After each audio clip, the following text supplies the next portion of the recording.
Muy buenas tardes, señoras y señores. Bienvenidos al atardecer de este jueves, día 8 de mayo de 2025. Máxima expectación en la Plaza de San Pedro. Hay aproximadamente 30.000 personas que empiezan otra vez a congregarse para ver si por fin a la cuarta hay o no hay fumata blanca. Ya saben que esta mañana no la ha habido. No la hubo ayer en la primera votación, hubo fumata negra, tampoco la ha habido en las dos votaciones de la mañana. Por lo tanto, insisto, máxima expectación. Porque todo el mundo entiende, todo el mundo que tiene un poco de memoria, que lo que está pasando en este momento es trascendental, o puede ser trascendental, de hecho lo ha sido, durante los dos últimos cónclaves que han servido para elegir a los dos últimos papas. Es decir, que después de 3 votaciones, los cardenales aprovechan el tiempo de descanso, la comida, después de la tercera votación, e intercambian opiniones. Y eso fue decisivo en la votación, por ejemplo, de Ratzinger, porque había una disputa entre Bergoglio y Ratzinger, y durante esa comida, nos han contado después los expertos, todos los partidarios de Bergoglio, cambiaron el voto hacia Ratzinger, y por eso Ratzinger fue elegido en la primera votación de la tarde del segundo día, que es la que se producirá pues cuando a partir de las 4:30 vuelvan los cardenales a entrar en la Capilla Sixtina.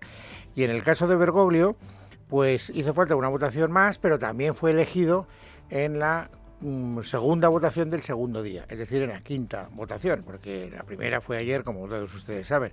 Y también fue decisivo, según cuentan los expertos, lo que ocurrió en el tiempo de descanso, que en este momento está ocurriendo, porque había algunas dudas a propósito de la salud del Papa Bergoglio. Había sido operado de un pulmón y entonces había corrido el rumor entre el colegio cardenalicio de que su salud era mala.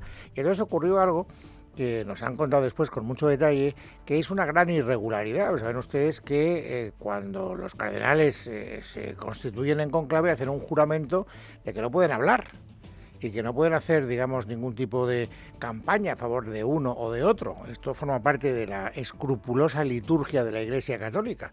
Y sin embargo, algún cardenal, hay dos teorías. Una teoría dice que fue el cardenal español Santos Abril y otro dice que fue el brasileño Óscar Madariaga. Se acercaron durante la comida y le preguntaron a Bergoglio si era verdad que tenía problemas de salud, de pulmón. Entonces Bergoglio tuvo la oportunidad de decir que le habían operado de joven, del pulmón izquierdo, pero que le habían extirpado una pequeña parte y que tenía una salud desde ese punto de vista imbatible. Y luego se ha demostrado, porque su papado ha sido largo y que lo único que tenía era un poco de ciática, dada su edad. Y eso permitió que, disipadas las dudas, por la tarde del segundo día, Bergoglio fuera elegido.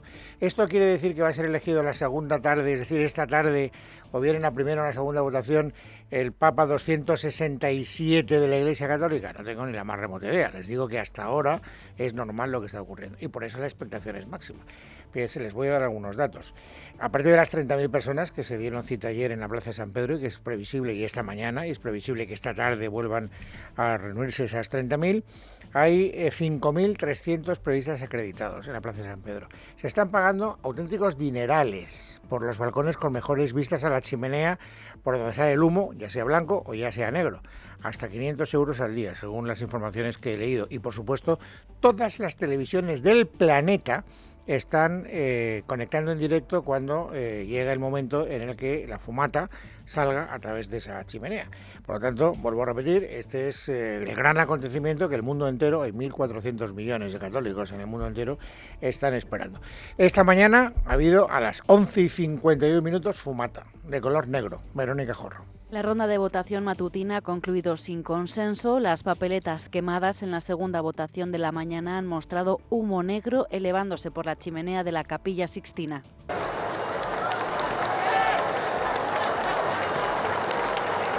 La decepción se ha podido escuchar entre los congregados que esperan en la Plaza de San Pedro. Tras esta segunda fumata negra, los 133 cardenales reunidos en cónclave se han retirado para almorzar en la residencia de Santa Marta, donde duermen hasta que elijan a un nuevo papa y donde se encuentran totalmente aislados. Es una nueva ocasión en la que los cardenales pueden dialogar para intentar llegar a un consenso y que un nombre consiga la mayoría de los 2/3 necesarios, un total de 89 votos. El fuerte retraso de ayer miércoles miércoles se pudo deber a una larga meditación antes del voto del cardenal Rainiero Cantalamessa, quien fuera predicador pontificio, que debía ofrecer una reflexión de unos 15 minutos y se extendió más de 50. Pero es verdad que también es necesario más tiempo para las votaciones, ya que son 18 cardenales más que en el cónclave en la que se eligió al Papa Jorge Bergoglio. A eso de las 4:15 de la tarde, los cardenales se encaminarán de nuevo hacia el Palacio Apostólico y a partir de las 4:30, ya en la Capilla Sixtina, están previstas otras 2 votaciones. Si hubiera pontífice en la cuarta votación, primera de la tarde, esta podría aparecer en torno a las 5:30, mientras que si es en la quinta, segunda de la tarde, se espera hacia las 7 de la tarde. Si tras ambas votaciones todavía no hay mayoría suficiente, solo saldrá humo negro en torno a las 7 de la tarde. Bueno, les decía hace un momento, y lo entienden ahora mejor después de escuchar a Verónica Jorro, que la expectación es máxima. Porque claro, los 2 últimos precedentes nos dicen que el Papa fue elegido en la tarde del segundo día, que es lo que va a empezar dentro de unos minutos, porque a las 4:15, como nos contaba Verónica, vuelven los cardenales de Santa Marta hasta la Capilla Sixtina. Bien, en todo caso, lo que ha ocurrido hasta ahora es absolutamente normal. Es decir, nunca...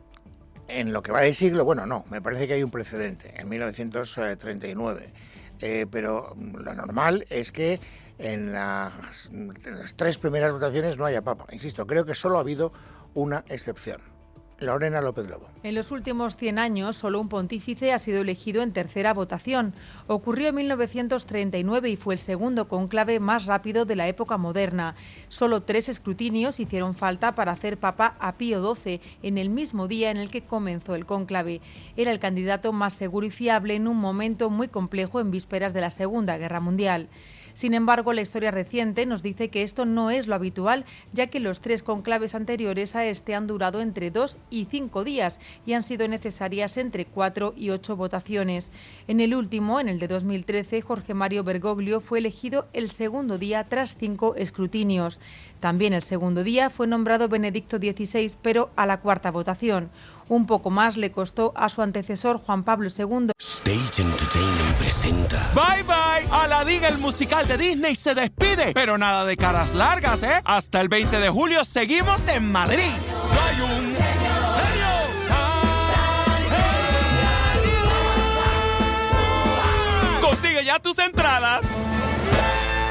Stage Entertainment presenta. Bye bye, Aladdin, el musical de Disney se despide, pero nada de caras largas, ¿eh? Hasta el 20 de julio seguimos en Madrid. Hay un genio tan genio.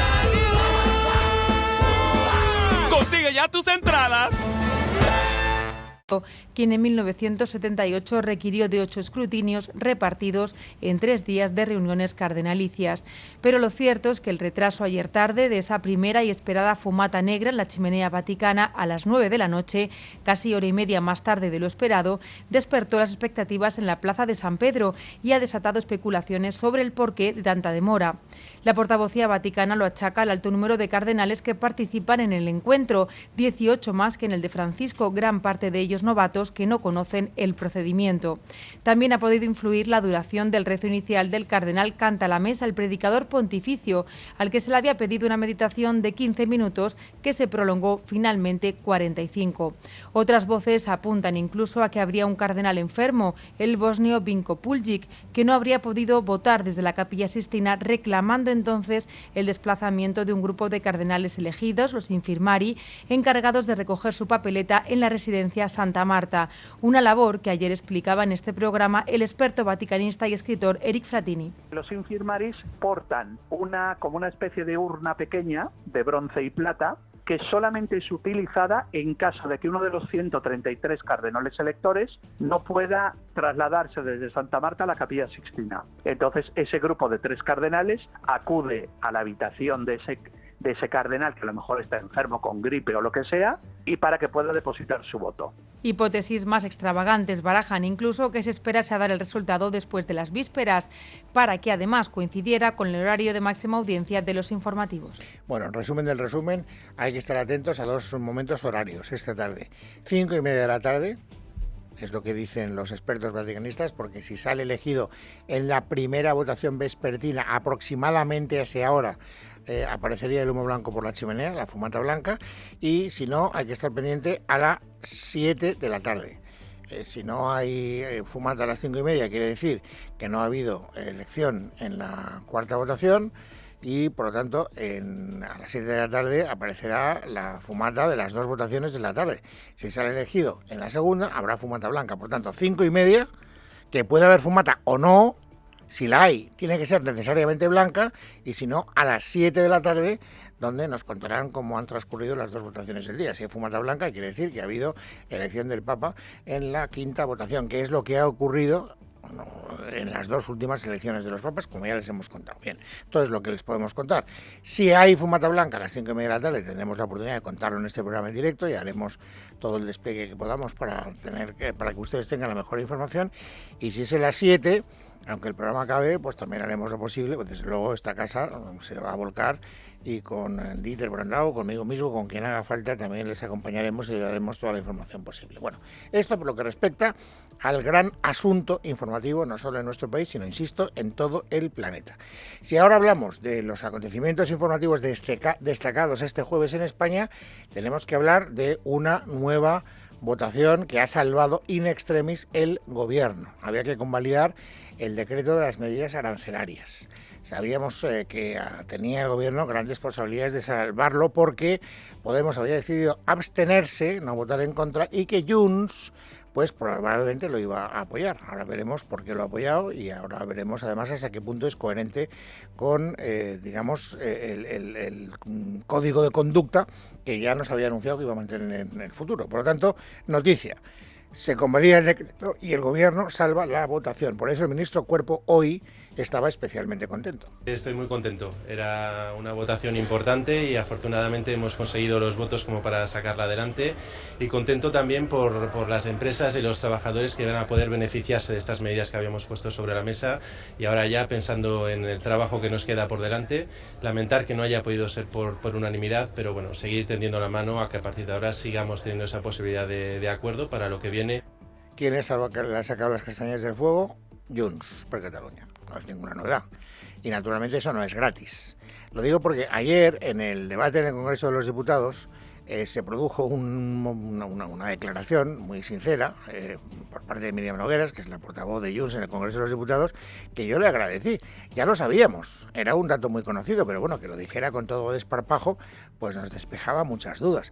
Se estaba hablando no de la convalidación de ese decreto, sino de los gastos de defensa, pero ella hizo una intervención ayer, insisto, que clarificaba cuál iba a ser el código de conducta de su grupo parlamentario en esa votación y en cualquiera otra, por ejemplo en la de hoy. Si el 20% de lo que usted quiere invertir, y ahora estamos hablando del ámbito de la defensa, pero lo podemos hacer extensivo a todos los ámbitos, si ese 20% no se queda en Cataluña, que es lo que le corresponde, usted no tiene el apoyo de Junts per Catalunya. En este caso no ha sido el 20, ha sido el 25%. El acuerdo que ha alcanzado Junts con el gobierno es que de los 1.400 millones que pone al servicio de la ayuda a las empresas afectadas por los aranceles de Trump, insisto, de esos 1.400 millones, el 25% se queda en Cataluña, no el 20%. Y naturalmente, como cumple el gobierno de España, cumple el gobierno de Cataluña, no, porque el gobierno de Cataluña está en manos de ella, cumple el partido de Puigdemont. Cumple Junts per Catalunya. Y con toda la claridad del mundo, así lo ha reconocido esta mañana en el Congreso de los Diputados Josep María Cruzet. Que si es negocia amb Junts per Catalunya. Que si se negocia con Junts per Catalunya con rigurosidad y se cumplen los acuerdos, como ha hecho el Ministerio de Economía, Junts per Catalunya también cumple sus acuerdos, porque como hemos dicho, es así de fácil. Si se quieren los votos, solo hay que priorizar Cataluña, negociar con rigurosidad y cumplir los acuerdos. Negociar amb Junts amb rigorositat i complir els seus acords. Claro, lo que piensen el resto de los ciudadanos que no viven en Cataluña ya es otra cuestión, ¿no? Es decir, de entrada ya sabemos que en Cataluña tiene, para que el gobierno salve sus votaciones, una cuota asignada, a partir del 20, hoy ha sido el 25. El resto a repartir entre el resto de las 16 comunidades autónomas de España. Y esto es un agravio, naturalmente, que tiene muy encocorados no solo a los actores de la vida política, también a los ciudadanos. ¿Usted qué pasa? que resulta que, como yo no vivo en Cataluña, voy a tener que pagar las consecuencias de no vivir en Cataluña. ¿Cómo es esta cuestión? Y este es uno de los asuntos de fondo que nos vienen acompañando desde el inicio de la legislatura. Bueno, el Partido Popular no ha querido apoyar la convalidación de este decreto. Y hoy, en el debate parlamentario, el portavoz de Economía del PP, Juan Bravo, ha explicado por qué. Si usted no quiere aceptar nuestras propuestas, no somos nosotros los que rompemos las negociaciones, son ustedes los que no quieren que estemos en las negociaciones. Usted podía elegir entre negociar o el muro, y eligió el muro, pero creo que este decreto es insuficiente e ineficaz. Usted puede ignorar nuestras propuestas, pero no podrá ignorar las peticiones que le van a hacer desde los sectores. Esto no es un plan, es un parche, ministro. Y por lo tanto el Partido Popular ha votado en contra. No es ninguna sorpresa porque ya lo habían anunciado con anterioridad y por lo tanto ya sabíamos que sobre el Partido Popular iba a caer lluvia ácida en términos, digamos, de declaraciones retóricas. Hoy el encargado de poner a caer de un burro al Partido Popular ha sido el diputado del PSC, José Zaragoza. Lo que es sorprendente es que el Partido Popular, cuando anunciamos que teníamos acuerdos para llevar adelante las ayudas a las empresas frente a la ofensiva de Trump, el Partido Popular dijo que tenía mucho interés y al final acaba como siempre que tiene oportunidad de ir contra el gobierno, el Partido Popular va en contra de sus ideas y a favor de una política de oposición absolutamente destructiva. Bueno, por lo tanto, el gobierno salva los muebles, salva esta votación, no es ninguna sorpresa, yo creo que estaba, digamos, dentro de las previsiones. Lo que no está nada claro es que pueda salvar la que se va a tener que producir en los próximos días, que es la de la reducción de la jornada laboral, porque ahí la posición de Junts es mucho más distante y ahí no hay 25% del que se pueda beneficiar. De tal manera que Yolanda Díaz está negociando denodadamente y ella, a días del momento en el que se tenga que producir esa votación, se muestra optimista. Vamos a trabajar mucho, hay margen para la negociación y estoy segura que nuestro país va a conseguir reducir la jornada, vivir mejor, mejorar la productividad, acompañar a las pequeñas empresas y desde luego también ganar un poco de tiempo a la vida. La gran pregunta es, ¿Yolanda Díaz será capaz de convencer a Junts? Esta es la gran pregunta, no se olviden. Todo depende una vez más de Junts. Y Junts, como les decía hace un instante, parece que no está para nada por la labor de apoyar esa reducción de jornada, porque las empresas en Cataluña no lo ven con buenos ojos y por lo tanto Junts tiene también que, digamos, ser fiel a su clientela. Y ellos se llevan bien con la patronal catalana y no quieren desairarla. Esta es la gran dificultad. De hecho, fíjense, ayer le preguntaban a Rufián, que no es de Junts, es de Esquerra Republicana de Cataluña, pero conoce muy bien cómo está la situación en el ámbito de la política catalana. Y él descartaba absolutamente que Junts pudiera votar a favor. Junts votará en contra, pase lo que pase. Y hasta ahí llegó el señor Rufián. Vamos a ver si esa predicción se cumple o no se cumple. Bueno, y luego hay otras dos noticias al menos que yo creo que conviene que conozcamos con cierto detalle. La primera de ellas habla de una lucha interna, que tampoco es nueva, entre los vocales del Consejo General del Poder Judicial, porque se tienen que proceder a nombrar a los presidentes de dos salas muy importantes del Tribunal Supremo, la sala de lo penal y la sala de lo contencioso administrativo. Y ahí hay una pelea entre los dos sectores clásicos del Consejo General del Poder Judicial. Si ustedes leen los periódicos más cercanos a la izquierda, llegarán a la conclusión de que toda la dificultad la están poniendo los conservadores porque no quieren que Ana Ferrer sea presidenta de la Sala de lo Penal del Tribunal Supremo. Sin embargo, si preguntan a otras fuentes, llegarán a conclusiones distintas. Miguel Ángel Pérez. Buenas tardes. Fuentes del Consejo General del Poder Judicial consultadas por Libertad Digital afirman que los vocales izquierdistas del CGPJ, representados por José María Fernández Seijo y Esther Erice, no han querido negociar en ningún momento con los conservadores para elegir a los presidentes de la Sala Penal y de la Sala de lo Contencioso Administrativo del Tribunal Supremo. Según estas fuentes, los vocales izquierdistas acudieron al Pleno del CGPJ celebrado ayer con órdenes directas del ministro de Justicia Galicia, Félix Bolaños, para boicotear las designaciones y así echar un pulso a la presidenta del Poder Judicial, Isabel Perelló. La semana pasada, afirman, se estuvo a punto de cerrar un acuerdo y a última hora las negociaciones fracasaron sin explicación alguna. El gobierno de Pedro Sánchez quiere controlar a toda costa la sala penal y la sala de lo contencioso administrativo. Las mismas fuentes consultadas señalan que en el pleno celebrado ayer se vivieron momentos de mucha tensión. En una de las últimas votaciones,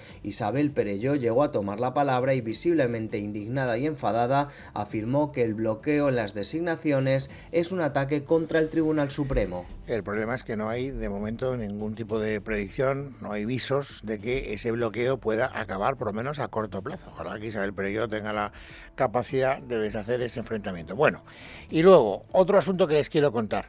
Saben ustedes que estamos todavía pendientes de saber qué ocurrió en la red de alta velocidad que une a Madrid con Sevilla el pasado domingo y que originó el caos que ustedes ya conocen. El ministro Puente habló desde el minuto 1 de sabotaje, como saben. Sin embargo, ahora tenemos información de que el primer informe de la Guardia Civil sobre la sustracción del cableado de cobre, que colapsó ese domingo las líneas entre Madrid y Sevilla, apunta como principal hipótesis el robo con fuerza. Además, sabemos que esa, conclusión preliminar ya ha sido entregada al juzgado de primera instancia número 2 de Orgaz, en Toledo, que es el que se ha hecho cargo de esa investigación. Y lo más interesante, ese informe, insisto, preliminar de la Guardia Civil, no descarta ninguna línea de investigación, pero sí que parece que admite que no hay, insisto, no hay indicios que sustenten la versión del supuesto sabotaje que el ministro Puente ha defendido desde el primer momento. Y esto para Puente sería un duro revés. De hecho, fíjense, hoy le han preguntado al ministro de Interior, al señor Marlaska, a propósito del sabotaje, y yo creo que él, que ya tenía conocimiento de este informe preliminar, pues no lo ha querido descartar, no ha querido dejar a Puente a los pies de los caballos, pero no le ha echado una mano, porque no descarta, o por lo menos no apoya, no puede hacerlo, la tesis del sabotaje. ¿Fue precipitado o no que se hablara de sabotaje? Lo importante es, vuelvo a decir, dejar a la Guardia Civil que trabaje. Todas las hipótesis están abiertas, con lo cual no podemos ni quitar ni excluir una ni otra y esperar el resultado de la misma. Bueno, se habla, por lo tanto, en el día de hoy de lo que ocurrió en esa línea férrea entre Madrid y Sevilla. Se habla menos, algo se habla, y luego nos lo contará Esther Nieto, del famoso apagón. Por lo menos se habla menos entre los actores principales de la vida política. Sin embargo, se ha hablado mucho en el Pleno de la Asamblea de Madrid. Y además en términos muy belicosos, como suele ocurrir en esos plenos de la Asamblea madrileña. Paloma Cuevas. El de hoy ha sido el primer pleno en la Asamblea de Madrid tras el apagón del pasado lunes 28 de abril y precisamente este asunto ha protagonizado los encontronazos entre la izquierda y el gobierno madrileño. La portavoz del PSOE, Mar Espinar, ha puesto en tela de juicio el motivo por el que la Comunidad de Madrid solicitó al gobierno de Pedro Sánchez que asumiera el mando con la activación del nivel 3 de emergencias. En su respuesta, la presidenta madrileña ha defendido la gestión de la Comunidad de Madrid frente a dicho un gobierno desaparecido. Mire, usted se frota las manos cada vez que pasa algo malo en España. Silencio. Me juego una cañita a que usted cedió tan rápido el control de la emergencia con la única esperanza de que le estallara en la cara al gobierno central. ¿Y usted dónde estaba? ¿Y su delegado del gobierno, que los convocó a las 12 menos 10 de la noche después de un día de vacaciones? ¿Dónde se encontraba? Hay que tener la cara dura para negar todo lo que ocurrió aquel día. Por su parte, la portavoz de Más Madrid, Manuela Bergerot, acusaba al gobierno de Díaz Ayuso de desear que España funcione mal. Con el apagón desearon el desorden para echarle la culpa al gobierno y con los problemas del AVE se frotaban las manos porque ustedes son los del cuanto peor, mejor. Son ustedes los mejores amigos del caos porque están deseando que España funcione mal, pero se van a quedar con las ganas. Y ahora van de la mano con la derecha independentista de Junts para intentar tumbar la reducción de la jornada laboral. Puigdemont es suyo. Es Puigdemont el que negocia con ustedes. ¿Dónde están las culpas, señoría? En la mala gestión chavista que hacen ustedes de todo el aparato del Estado. La izquierda, el chavismo, son apagones, es pobreza. Un jueves más, tensión en la Cámara de Vallecas.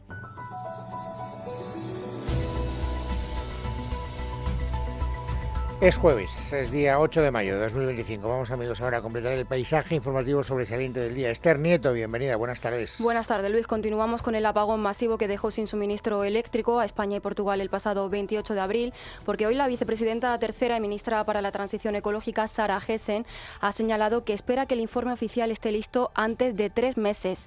Aunque el plazo estándar de la Unión Europea para un informe preliminar es de 6 meses, a Gessen confía en acelerar el proceso para ofrecer respuestas más rápidas a la ciudadanía. La ministra lo ha dicho así en La Sexta, donde ha defendido que la investigación está avanzando. Todavía estamos analizando, saben que hay una comisión de análisis, pero es cierto que vamos avanzando, ¿no? Hemos avanzado en identificar un nuevo evento 19 segundos antes que ocurre en el sur de España con una pérdida de generación. Hemos avanzado también en ir descartando hipótesis que se suscitaban, como por ejemplo que no había cobertura en el sistema, es decir, que la demanda ese día tenía suficiente generación para cubrir lo que era necesario. Por lo tanto, vamos avanzando y seguimos trabajando los equipos. Esta misma tarde tenemos la cuarta reunión, en este caso la sede de Iberdrola, y seguimos avanzando en los 2 grupos.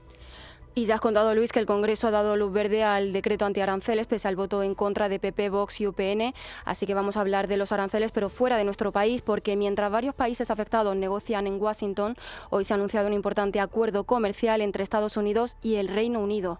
Donald Trump ha anunciado un acuerdo comercial completo e integral, el primero desde que impuso nuevos aranceles a socios comerciales. Este pacto busca consolidar la relación bilateral durante años y aliviar la carga de los aranceles estadounidenses sobre productos británicos como automóviles, acero y aluminio. Aunque aún faltan detalles por conocer, el acuerdo representa una victoria política para el primer ministro británico Keir Starmer y marca el inicio de una nueva etapa en las relaciones económicas entre ambos países. Esta mañana, Leticia Vaquero, la expectación era máxima. Y es que primero, ayer anunció una gran rueda de prensa hoy en el despacho Oval sobre un importante acuerdo comercial, lo que levantó toda clase de rumores. Pero esta mañana en Truth Social, Trump ha confirmado un acuerdo completo e integral con Reino Unido, algo que consolidará su relación, y dentro de su puesta en escena ha dicho que es un gran honor tener al Reino Unido como su primer anuncio. Tras el 2 de abril, día en el que el presidente estadounidense anunció pizarra en mano la lista de más de 100 países represaliados por un supuesto déficit comercial para su país, las negociaciones no han cesado y su objetivo es llegar al 9 de julio con acuerdos con 17 de sus socios comerciales. Según se ha sabido, el firmado con Reino Unido mantendrá los aranceles generales del 10%, pero no así los del 25% impuestos previamente en marzo a coches, el acero y el aluminio. Por su parte, Trump habría logrado eliminar la tasa Google británica, que grava el 2% de la facturación de las tecnológicas que facturan 588 millones de euros. Apple, Meta, Microsoft, Amazon o Alphabet aportan el 80% de la recaudación tecnológica de la hacienda británica. También incluye una mayor apertura del mercado británico a los productos agrícolas americanos, con la excepción de la carne hormonada. Está previsto que sobre las 4 de la tarde Starmer y Trump expliquen los detalles. El último ha confirmado que está con negociaciones activas con India, Corea del Sur y Japón.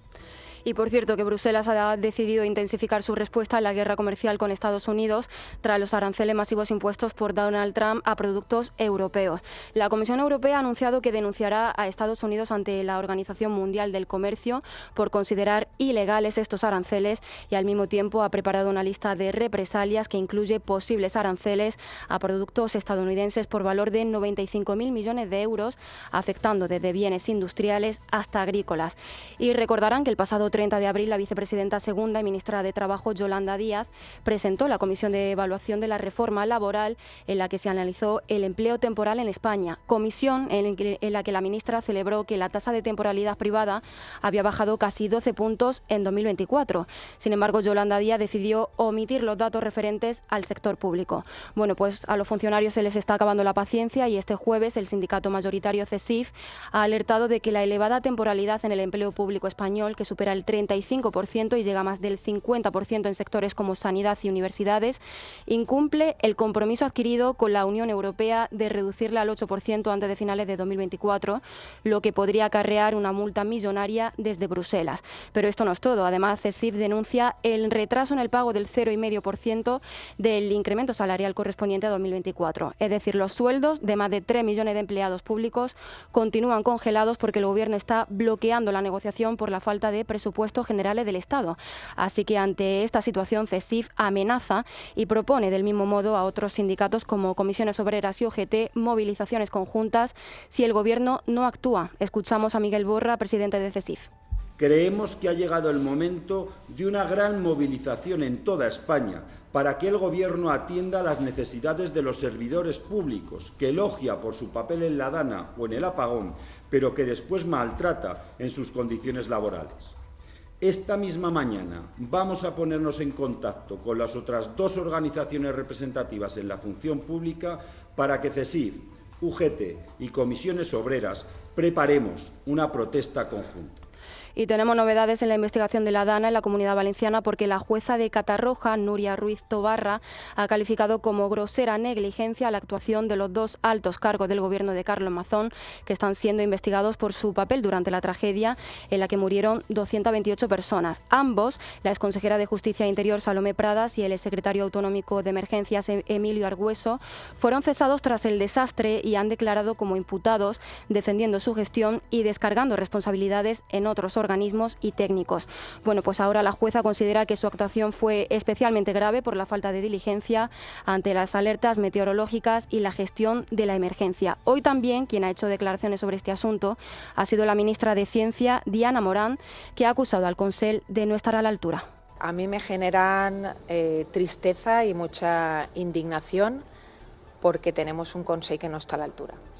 No ha estado a la altura de las circunstancias, no estuvo a la altura de la tragedia y no está a la altura de las víctimas. Y eso es lo más deshumanizar a las personas que son víctimas de una tragedia como esta, significa que están fuera de la realidad.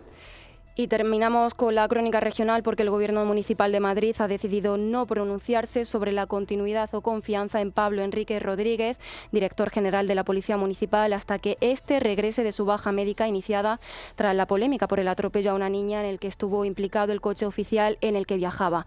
Mientras tanto, sus funciones están siendo asumidas temporalmente por el Coordinador General de Seguridad, Jesús Gil. Sara Becerro. Ayer conocimos el atestado donde no habla de atropello, sino de caída de la menor de 10 años, una caída que podría haberse dado por el paso a gran velocidad del vehículo del director de la Policía Municipal de Madrid por un paso de cebra. De cualquier modo, el caso sigue sin estar claro y continúa la investigación. En estos momentos, el director de la policía está de baja y está siendo sustituido en su cargo, pero en los próximos días podrían tomar nuevas consideraciones, según ha explicado la vicealcaldesa de la capital, Inmaculada Sanz. Que en estos momentos el director general está de baja, por lo tanto hablaremos con él, lógicamente a la vuelta de su baja y les trasladaremos la información, pero les puedo asegurar que tampoco están siendo días fáciles para en este caso el alto cargo del Ayuntamiento de Madrid, para el director general de la Policía, que en estos momentos está siendo sustituido por el Coordinador General de Seguridad, por Jesús Gil, que está asumiendo sus competencias. La vicealcaldesa y delegada de Seguridad además ha adelantado que en los próximos días la familia de la menor afectada con lesiones en las dos piernas podría interponer una denuncia que obligaría a abrir nuevas diligencias.